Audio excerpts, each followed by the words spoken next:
Bom dia, meu nome é Paulo Carvalho, sou professor do Departamento de Engenharia Elétrica da UFC e hoje nós vamos falar da sexta parte do nosso curso de geração eólio-elétrica, em que nós tratamos de aerogeradores conectados à rede.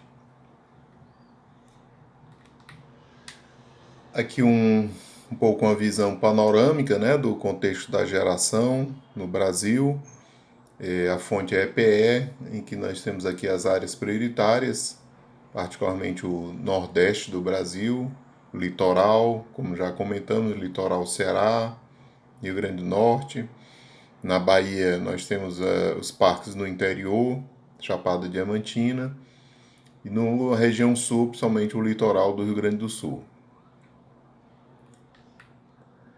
É importante lembrar, a meta para o setor eólico é alcançar o nível de confiabilidade já atingido pelas plantas convencionais de geração de eletricidade, né? Se a gente compara aí a geração por hidrelétricas, geração por termoelétricas, elas começaram várias décadas antes, né, do setor eólico. E lembrando que a principal barreira do setor eólico está relacionada com a intermitência do recurso, né? Então, aquela variação do recurso de acordo com as condições meteorológicas locais. Disponibilidade, a gente entende aqui no caso da eólica, a capacidade da turbina eólica de operar quando a velocidade do vento é superior à velocidade de entrada e inferior à velocidade de corte. A gente destaca também aqui a necessidade de estudos de previsão de variação da potência fornecida pelos aerogeradores, né? Então tem várias técnicas, metodologias com uso de inteligência artificial, que baseado em históricos de geração há um treinamento de uma rede e são colocados diferentes horizontes de previsão, né? Pode ser questão de horas, dias, meses, para ter uma maior controle, né, sobre esses níveis de geração que podem ser alcançados. Um aspecto também que a gente destaca aqui é que quando se trata de aerogeradores individuais, eles têm uma significativa variação na potência. Se nós utilizamos parques eólicos, o conjunto, a potência de saída desse parque, a gente verifica menores variações de potência, né? Essa compensação enquanto uma turbina está em alta, a outra está em baixo, então a saída do conjunto é mais suavizada. E diversos parques eólicos distribuídos em uma grande área é um nível ainda menor de intermitência. Isso é exatamente, por exemplo, a realidade do Brasil. Nós temos parques eólicos hoje em diversos estados, todos interligados ao sistema nacional. Isso faz com que reduza, né? Logicamente, o problema da intermitência ele nunca vai ser eliminado, mas o que pode ser feito é uma redução, né? Essa compensação devido ao fato de parques eólicos estarem localizados em diferentes condições climáticas. Então, todos esses aspectos, né? Localização em regimes de ventos diferentes, estudos de previsão, então todas essas são estratégias para reduzir o impacto da intermitência. E no final a gente destaca aqui a importância, né, no caso do Brasil específico, já que a principal fonte é a hidrelétrica, a importância da complementaridade hídrica e eólica no Brasil, como já foi visto no nosso curso. Segundo semestre, quando os reservatórios estão vazios, porque para de chover, é exatamente nesse segundo semestre que a velocidade do vento alcança seus maiores valores, trazendo aí como consequência uma maior geração por parte dos parques eólicos. Indo especificamente sobre os tipos de geradores utilizados em parques eólicos, né, a gente tem aí a grande divisão, são geradores de indução ou assíncronos e geradores síncronos. Os geradores de indução é um uso bem específico do setor eólico, já que as máquinas de indução tradicionalmente, em quase a totalidade dos casos, são utilizados com motores. Mas o setor eólico ele abre essa opção, né, da grande utilização de máquinas de indução com o gerador. Então nós temos aí o gerador dentro do item, né? Nós temos o gerador de indução de gaiola, o gerador de indução de rotor bobinado e o gerador de indução de dupla alimentação. No campo dos geradores síncronos, né, que é a máquina mais utilizada na geração convencional, por termoelétricas, hidrelétricas. No campo dos geradores síncronos para o setor eólico, nós temos o uso do gerador síncrono de rotor bobinado e o gerador síncrono de ímã permanente. Dando foco aqui nos geradores de indução ou assíncrono, em geral, a característica das máquinas síncronas, temos as vantagens, das máquinas de indução, nós temos aqui como vantagens a robustez, um projeto mecânico simples e um baixo custo, né? Mas o gerador de indução apresenta uma grande desvantagem, que é o fato que o gerador de indução não é uma máquina autocitada, havendo a necessidade de uma fonte externa de potência reativa. Logicamente, quando o gerador está conectado a uma rede elétrica, a fonte dessa potência reativa é a rede. Então, ao operar com o gerador, a máquina obtém potência reativa da rede e fornece potência ativa para a rede. Então, apesar de todas essas vantagens, né, do robustez, o baixo custo, essas vantagens não são suficientes para compensar, né, a desvantagem principal aqui do gerador de indução, que é essa necessidade de uma fonte externa de potência reativa. Isso faz que, tradicionalmente, a máquina de indução não seja usada como um gerador de indução. Mas aqui no setor eólico é uma exceção, né? A máquina de indução com o gerador ela tem uma participação importante. Depois a gente vai entender por que no setor eólico ocupa essa participação, ocupa esse papel. Lembrando aqui um pouco aqui da teoria, né? Lembrando aqui a relação do escorregamento. A relação aqui é a diferença entre velocidade síncrona do campo do estator e a velocidade do rotor dividida pela velocidade síncrona do estator. E aí nós temos aqui a importante curva conjugada do escorregamento para a máquina de indução, né? Aqui embaixo aqui é a fonte. Então nós temos aqui, conforme a velocidade síncrona, né? O escorregamento, como queira, nós temos aqui a definição da região como motor e a região como gerador. Como foi falado, normalmente a máquina de indução opera como motor, então temos aqui essa região aqui do escorregamento positivo, à esquerda aqui, mas como falamos no setor eólico, há uma exceção, a máquina de indução ela é encontrada em uso como gerador, que é exatamente caracterizada aqui na nossa figura, a região aqui do escorregamento negativo. Então, aqui à direita aqui da nossa linha. Então, aqui é a nossa fonte. Essa figura mostra exatamente aquilo que a gente falou. No caso de uma máquina de indução, com uso como gerador, ela funciona fornece potência ativa para a rede e absorve potência reativa, né? Aqui no caso é uma situação genérica, né? Tem um acionamento primário, que pode ser um gerador diesel, aqui no caso aqui da figura, mas no caso obviamente de uma máquina ligada instalada em um aerogerador, obviamente o acionamento primário é causado pelos ventos, né? Então o vento vai girar a pá e a partir de uma certa velocidade a máquina se comporta como gerador e passa a entregar potência ativa para a rede, mas sempre aqui na característica de absorver potência reativa da rede. Primeira uso aqui do gerador de indução, a gente vai destacar o gerador de indução de gaiola conectado à rede com velocidade constante. Essa aplicação ela tem hoje um sentido histórico, né? Foi a primeira vez que parques eólicos entraram comercialmente na rede elétrica. Isso ocorreu na Califórnia na década de 80, então já faz aí 40 anos, né?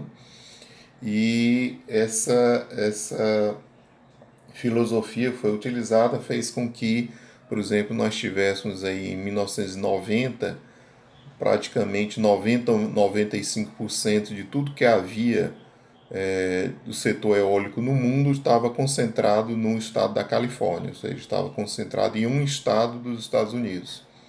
Isso devido a, na época, né, a Califórnia possuía uma legislação extremamente favorável ao uso de energias renováveis. Então, fez com que ocorresse, na época, essa enorme concentração, praticamente 90-95% de tudo que havia no mundo estava na Califórnia. Uma situação, diga-se de passagem, bastante diferente do que encontramos hoje no setor eólico mundial. Então, foi na literatura chama esse conceito como conceito dinamarquês, né? O nome é devido ao fato de que foi a proposta de uma empresa dinamarquesa. Então, a empresa dinamarquesa ela conquistou o mercado da Califórnia com esse tipo de conceito. É um conceito bastante diferente do que a gente encontra normalmente hoje. Utilizava dois geradores, né? Então, um pequeno e um grande gerador de indução conectado diretamente à rede. A partir de certa velocidade do vento, a máquina de indução de baixa potência é ligada à rede, funciona inicialmente com o motor. Então a gente viu aquela questão lá do escorregamento, a operação inicial com o motor. Após a superação da velocidade síncrona, ela entra em operação como gerador. Então ela fica aí a questão da operação em função do regime de vento. Como a região lá é uma região de um vento de boa qualidade, então isso garantia com que na maior parte do tempo a máquina de indução estivesse operando como gerador. Caso a velocidade do vento continuasse ainda a aumentar, o gerador de grande potência é acionado via correias. Então há um mecanismo mecânico, né, através de correias de transmissão de potência. Então é acionado um segundo gerador, né, para, no caso de há um aumento maior um aumento da velocidade do vento, o segundo gerador de maior potência passa a operar. Por que primeiro a pergunta, por que essa situação? Nós já vimos a vantagem, né, da operação em velocidade variável. Velocidade variável você trabalha de forma ótima para várias velocidades do vento. Então, mas na época não havia circuitos eletrônicos para fazer essa operação em velocidade variável. Então, lembrando, estamos na década de 80, né? Então a possibilidade que foi criada, esse conceito dinamarquês, a possibilidade de trabalhar de forma ótima em dois valores da velocidade do vento, compensando a não operação em velocidade variável. Então, a estratégia que foi criada foi essa, operar com duas máquinas, cada uma opera com uma faixa de velocidade, tudo isso porque não havia desenvolvimento da eletrônica de potência na época para permitir que a máquina operasse em velocidade variável. Vantagem: um bom aproveitamento energético do vento com baixo custo para controle e uso de geradores robustos, né? Então, como eu falei, duas máquinas significa trabalhar com duas velocidades, então isso dava um melhor rendimento. E a desvantagem é um grande esforço dos componentes mecânicos com o acionamento e alternância dos geradores. Então, se essa operação aí de mudança de gerador fosse feita com muita frequência, isso era feito de forma mecânica, isso levaria a um desgaste, né? Uma redução da vida útil aí dos componentes.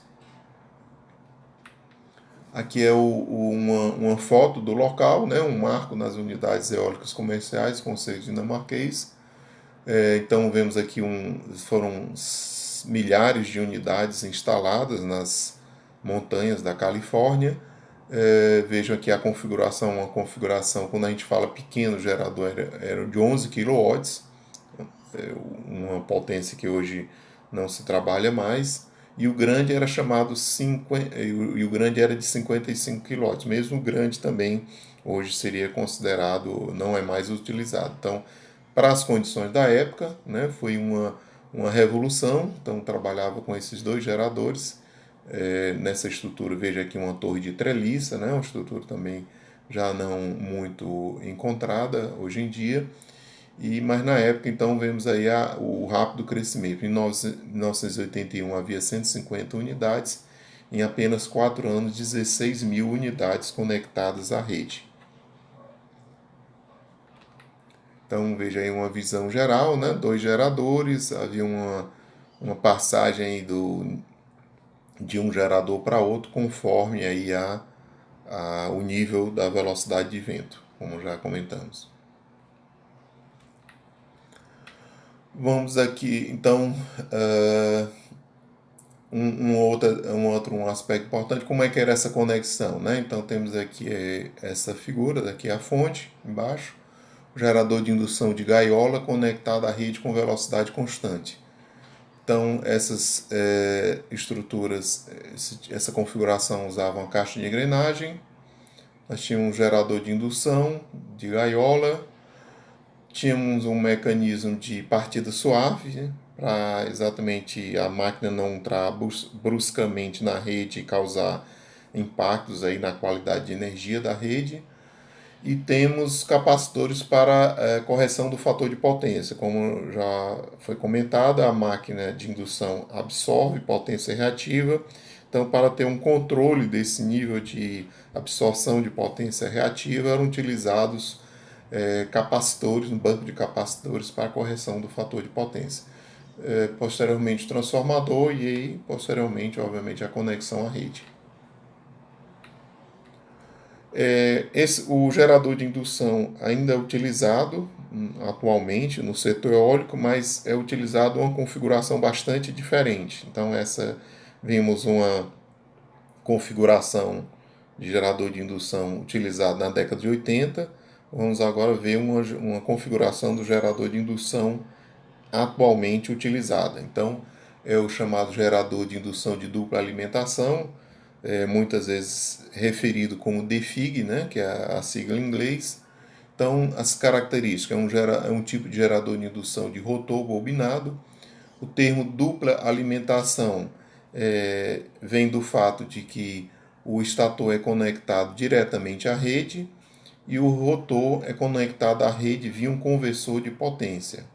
Através dessa estratégia é possível a operação em velocidade variável em uma faixa larga, mais restrita. Então vai de menos 40 até mais 30% da velocidade síncrona. Então esse conversor de potência permite essa operação em velocidade variável nessa faixa, né?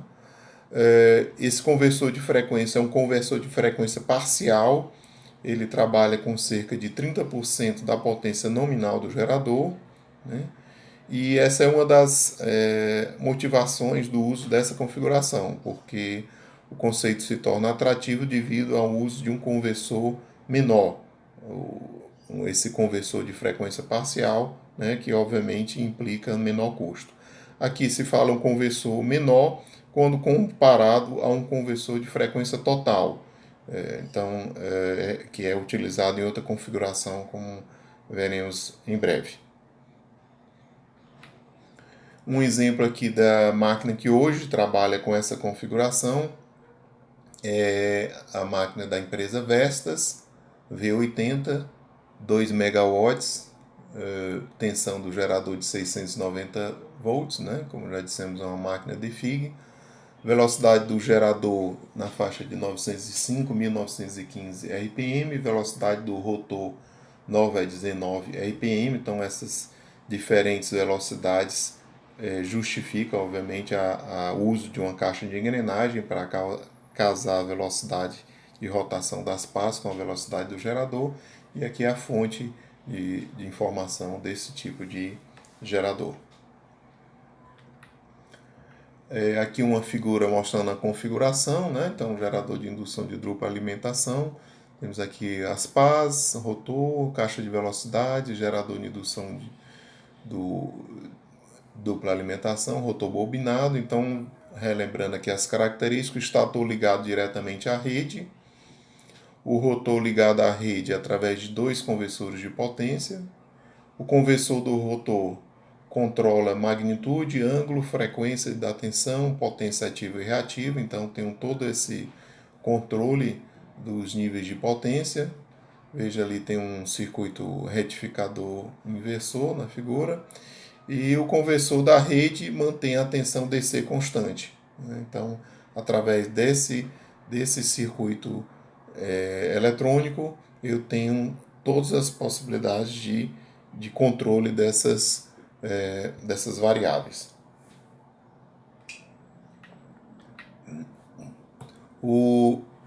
Encerrando aqui o gerador de indução, vamos falar agora do gerador síncrono, né?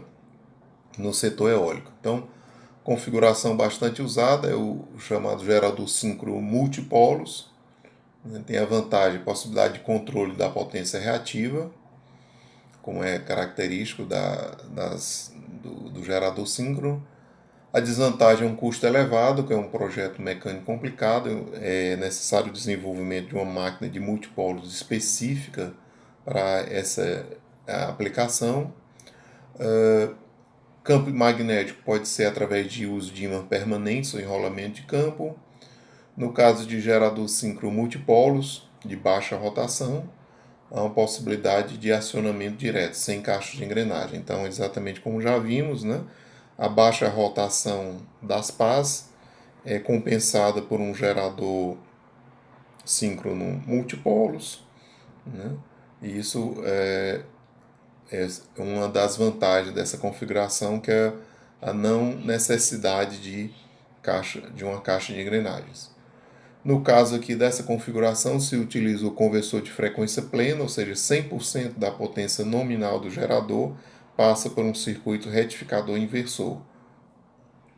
Isso permite a operação em velocidade variável para toda a faixa de velocidade do gerador. Então nós temos aqui uma aplicação, né, que é o Enercon E66, potência 1,8 MW, diâmetro do rotor 70 metros, área varrida pelas pás 3.848 metros quadrados, velocidade máxima do rotor nas pás, né, 22 RPM, gerador síncrono 440 volts, 22 RPM. Observe-se aí que a velocidade das pás é a mesma velocidade do gerador, porque é chamado acoplamento direto, não há a presença de uma caixa de engrenagens. E aqui o site para maiores informações. Aqui é uma visão, né? Um gerador síncrono multipolos. Aqui a fonte aqui embaixo. Então, nesse caso, se usa um gerador síncrono de 6 fases, né? Uma possível configuração. Temos aqui o circuito retificador inversor, como foi colocado, 100% da potência ativa passa pelo circuito aqui retificador inversor. Um sistema de filtros visando aí a conexão aqui com a rede elétrica. Então, velocidades aí na faixa de 10, 22 RPM, possui uma frequência de gerador entre 6 e 13,2 Hz, né, que logicamente é retificada e depois invertida para a frequência da rede. Um gerador de 6 fases ajuda a reduzir a oscilação da onda DC a partir do retificador. E o inversor IGBT entrega potência ativa unidirecionalmente, mas é capaz de injetar ou absorver potência reativa da rede. E, finalmente, aqui é a última configuração, gerador síncrono de ímã permanente, né? Nós temos aqui uma turbina eólica, o gerador sim com uso de ímãs permanentes. O circuito fica igual, um retificador pleno, retificador inversor.